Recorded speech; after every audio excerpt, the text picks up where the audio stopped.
हरे कृष्णा। ओम नमो भगवते वासुदेवाय। प्यारे भक्तों, परस्पान करेंगे आज की बैसाख महात्म्य की पावन कथा।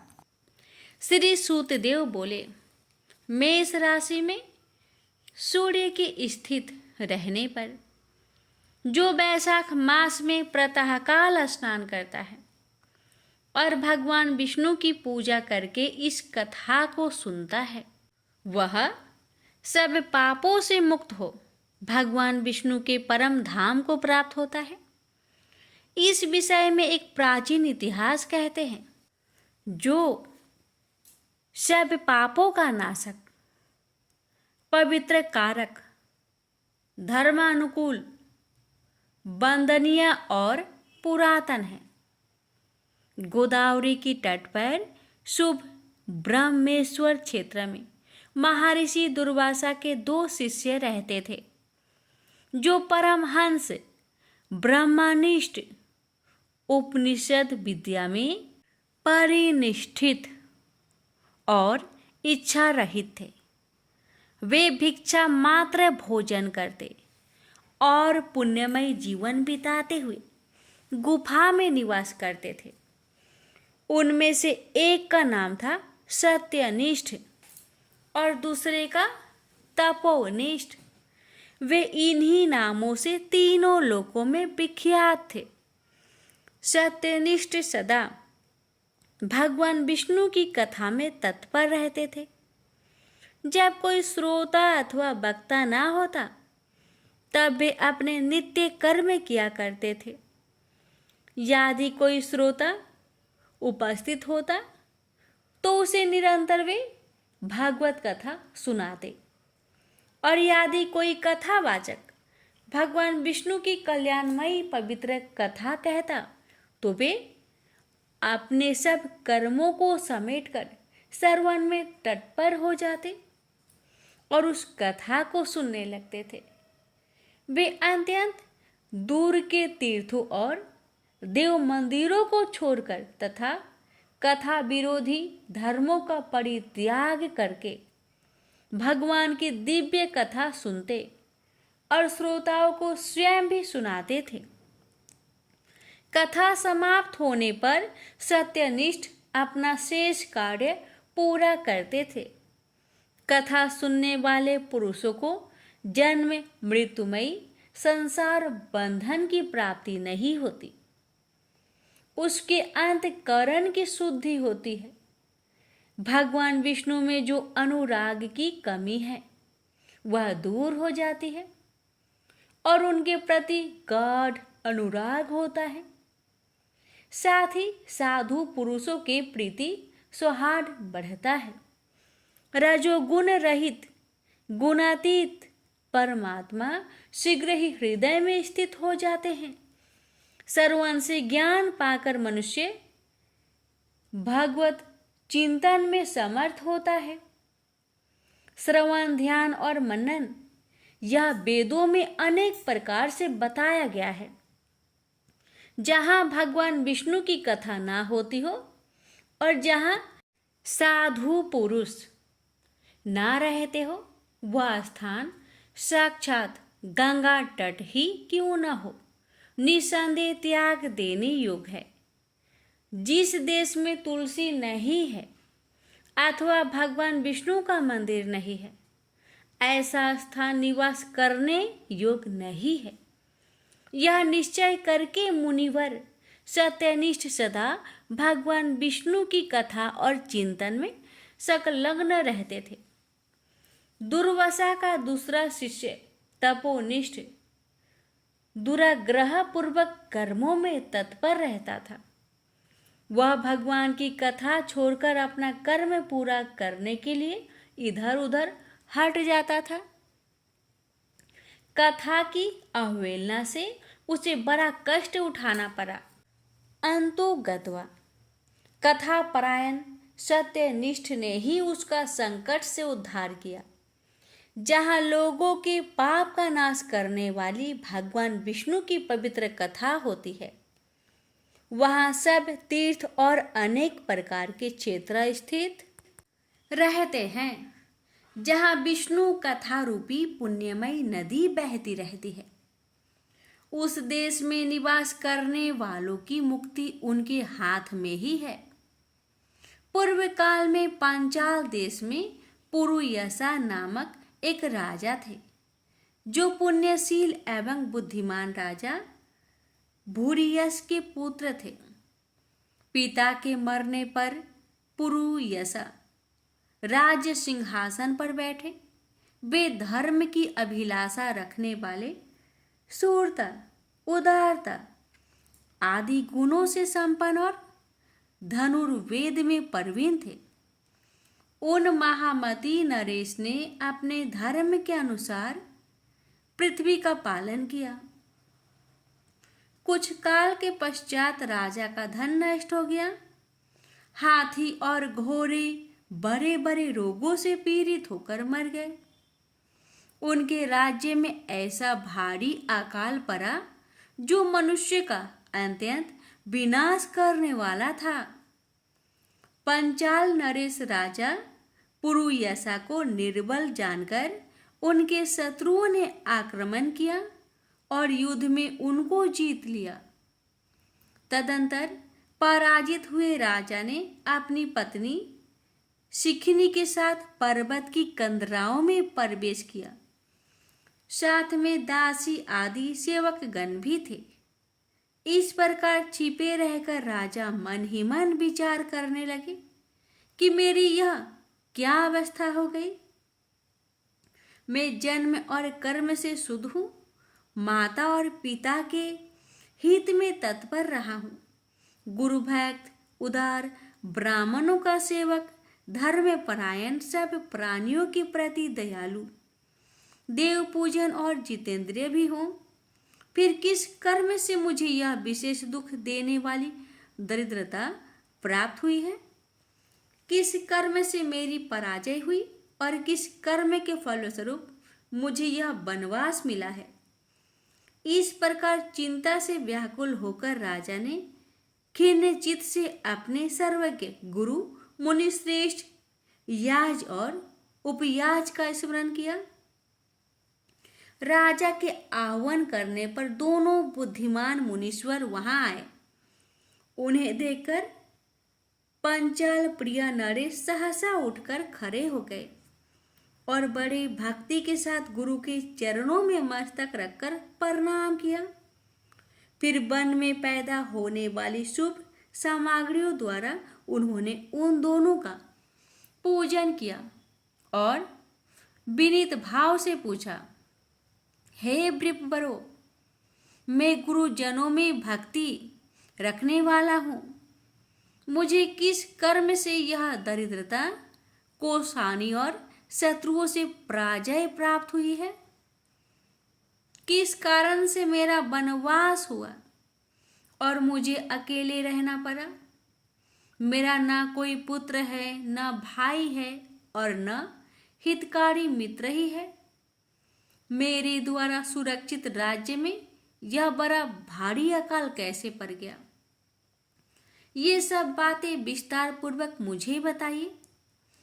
राजा के इस प्रकार पूछने पर वे दोनों मुनिश्रेष्ठ कुछ देर ध्यानमग्न हो इस प्रकार बोले, हे राजन, तुम पहले के 10 जन्मों तक महापापी व्याध रहे हो। तुम सब लोगों के प्रति क्रूर और हिंसा परायण थे। तुमने कभी लेश मात्र भी धर्म का अनुष्ठान नहीं किया। इंद्रिय संयम तथा मनोनिग्रह का तुम में सर्वथा अभाव था। तुम्हारी जीवा किसी प्रकार भगवान विष्णु के नाम नहीं लेती थी। तुम्हारा चित्त गोविंद के चारों चरणारविंदों का चिंतन नहीं करता था और तुमने कभी मस्तक नवाकर परमात्मा को प्रणाम नहीं किया। इस प्रकार दुरात्मा व्याधन का जीवन व्यतीत करते हुए तुम्हारे 9 जन्म पूरे हो गए हैं। 10वां जन्म प्राप्त होने पर तुम सर्व पर्वत पर पुनः व्याध हुए। वहां सब लोगों के प्रति क्रूरता करना ही तुम्हारा स्वभाव था। तुम मनुष्यों के लिए यम के समान थे, दयाहीन, शस्त्रजीवी और हिंसा परायण थे। अपने स्त्री के साथ रहते हुए राह चलने वाले पाथिकों को तुम बड़ा कष्ट दिया करते थे, बड़ी भारी सठ थे। इस प्रकार अपने हित को न जानते हुए तुमने बहुत वर्ष व्यतीत किए। जिनके छोटे छोटे बच्चे हैं, ऐसे मृगों और पंछियों के वध करने के कारण तुम दयाहीन दुर्बुद्धि को इस जन्म में कोई पुत्र नहीं प्राप्त हुआ। तुमने सबके साथ विश्वासघात किया, इसलिए तुम्हारे कोई सहोदर भाई नहीं हुआ। मार्ग में सबको पीड़ा देते रहे, इसलिए इस जन्म में तुम मित्र रहित हो। साधु पुरुषों के तिरस्कार से शत्रुओं द्वारा तुम्हारी पराजय हुई है। कभी दान न देने के दोष से तुम्हारे घर में दरिद्रता प्राप्त हुई है। तुमने दूसरों को सदा उधे गमे डाला है, इसलिए तुम्हें दुस्सह वनवास मिला। सबके अप्रिय होने के कारण तुम्हें असह दुख मिला है। तुम्हारे क्रूर कर्मों के फल से ही इस जन्म में मिला हुआ राज्य भी छीन गया है। बैसाख मास की गर्मी में तुमने सर्वार्थवश एक दिन ऋषि को दूर से तालाब बता दिया था और हवा के लिए पालस का एक सूखा पत्ता दे दिया था। बस जीवन में इस एक ही पुण्य के कारण तुम्हारा यह जन्म परम पवित्र राजवंश में हुआ है। अब यदि तुम सुख, राज्य, धन यादि संपत्ति, स्वर्ग और मोक्ष चाहते हो अथवा सायुज्य एवं श्री हरि की पद की अभिलाषा रखते हो तो बैसाख मास के धर्मों का पालन करो। इससे सब प्रकार के सुख पाओगे। इस समय बैसाख मास चल रहा है। आज अक्षय तृतीया है। आज तुम विधि पूर्वक स्नान कर भगवान लक्ष्मीपति की पूजा करो। यदि अपने समान ही गुणवान पुत्र की अभिलाषा करते हो तो सब प्राणियों के हित के लिए प्याव लगाओ। इस पवित्र वैशाख मास में भगवान मधुसूदन की प्रसन्नता के लिए यदि तुम निष्काम भाव से धर्मों का अनुष्ठान करोगे तो अंतःकरण शुद्ध होने पर तुम्हें भगवान विष्णु का प्रत्यक्ष दर्शन होगा। यूं कहकर राजा की अनुमति ले उनके दोनों ब्राह्मण पुरोहित याज और उपयाज जैसे आए वैसे ही चले गए। उनसे उपदेश पाकर महाराज पुरुयस ने बैसाख मास के संपूर्ण धर्मों का श्रद्धा पूर्वक पालन किया और भगवान मधुसूदन की आराधना की। इससे उनका प्रभाव बढ़ गया तथा बंधु बांधव उनसे आकर मिले। तत्पश्चात वे मरने से बची हुई सेना को साथ ले बंधुओं सहित पांचाल नगरी के समीप आए। उस समय पांचाल राजा के साथ राजाओं का पुनः संग्राम हुआ। महारथी पुरुयस ने अकेले ही समस्त महाबाहु राजाओं पर विजय पाई। विरोधी राजाओं ने भागकर विभिन्न देशों के मार्गों का आश्रय लिया। विजयी पांचाल राजा ने भागे हुए राजाओं के कोष, 10 करोड़ घोड़े, 3 करोड़ हाथी, 1 अरब रथ, 10,000 ऊंट और 3 लाख खच्चरों को अपने अधिकार में करके अपनी पुरी में पहुंचा दिया। बैसाख धर्म के महात्म्य से सब राजा भग्न मनोरथ हो पुरुयास को कर देने वाले हो गए और पंचाल देश में अनुपम सुकाल आ गया। भगवान विष्णु की प्रसन्नता से इस वसुधा पर उनका एक छत्र राज्य हुआ और गुरुता, उदारता आदि गुणों से युक्त उनके 5 पुत्र हुए, जिनका नाम धृष्ट, कृति, धृष्ट, केतु, धृष्ट, धूम्न, विजय और चित्रकेतु के नाम से परिचित थे। धर्म पूर्वक प्रतिपालित होकर समस्त प्रजा राजा प्रति अनुरक्त हो गई। इससे उसी क्षण उन्हें वैशाख मास के प्रभाव का निश्चय हो गया।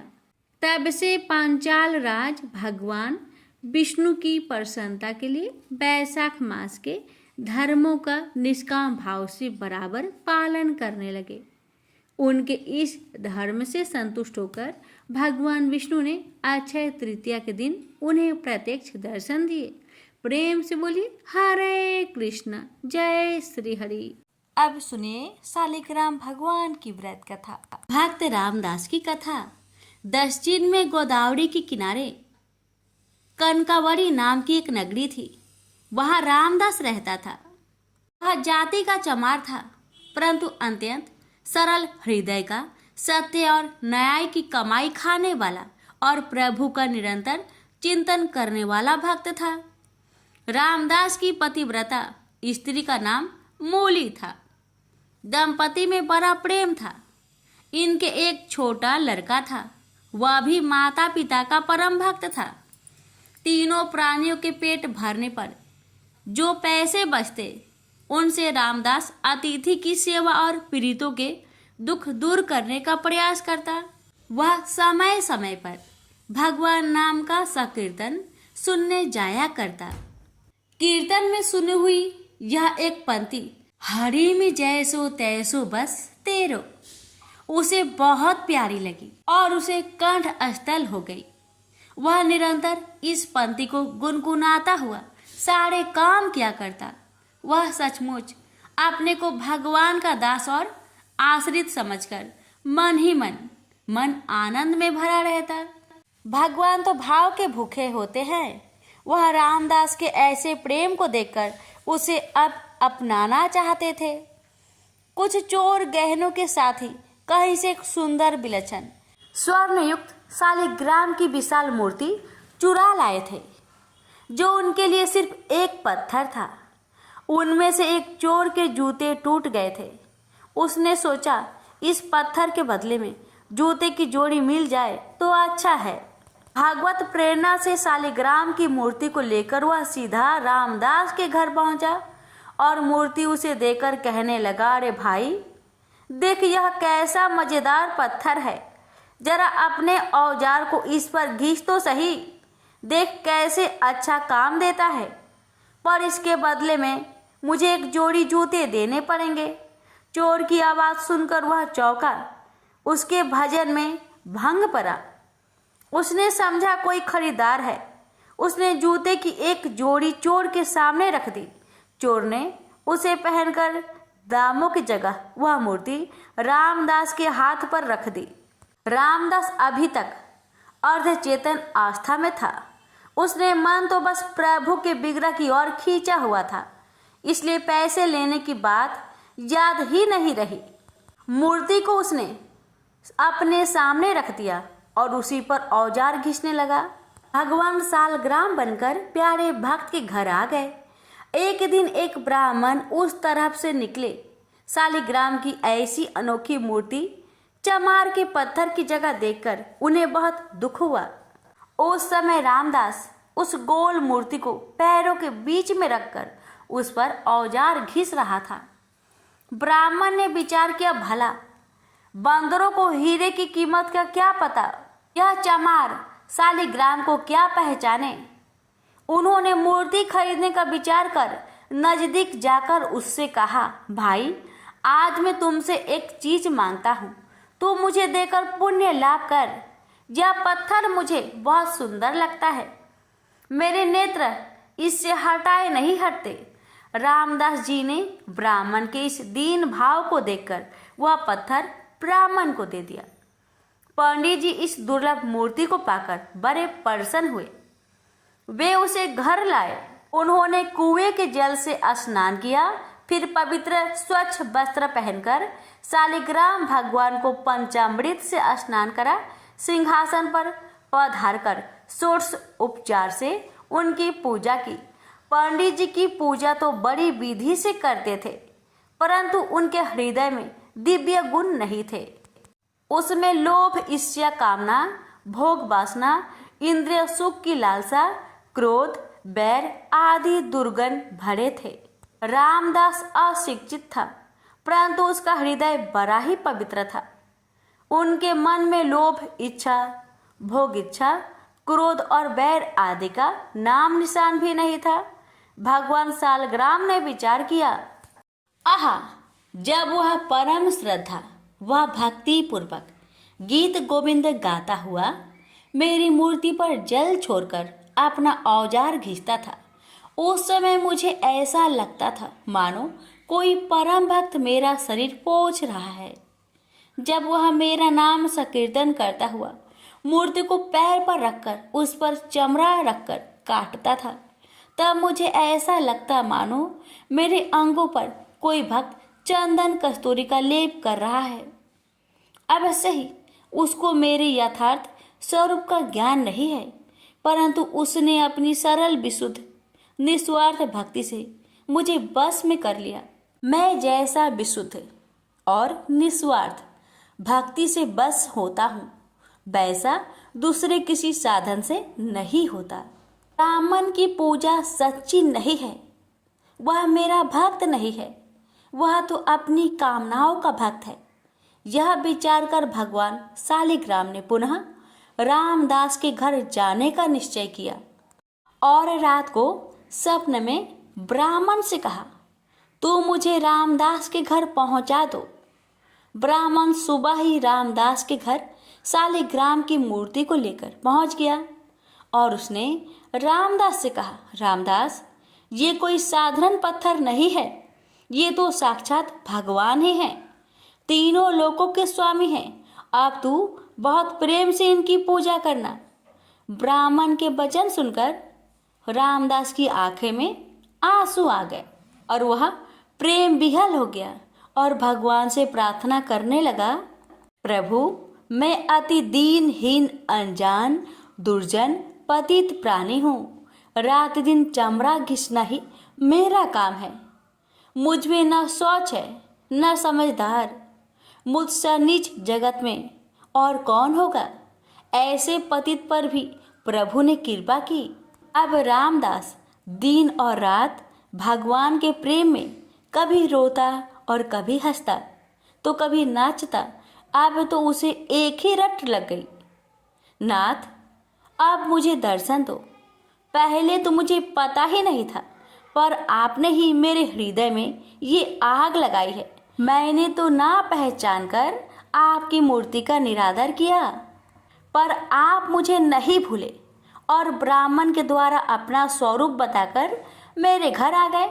यदि दर्शन नहीं देते थे तो ये सब क्यों किया? एक बार अपने सावड़े सलोने चांद से मुखड़े की झांकी दिखाकर मेरे मन को सदा के लिए चुरा लो। मेरे मोहन, करुणा की वर्षा कर दो इस कंगाल पर।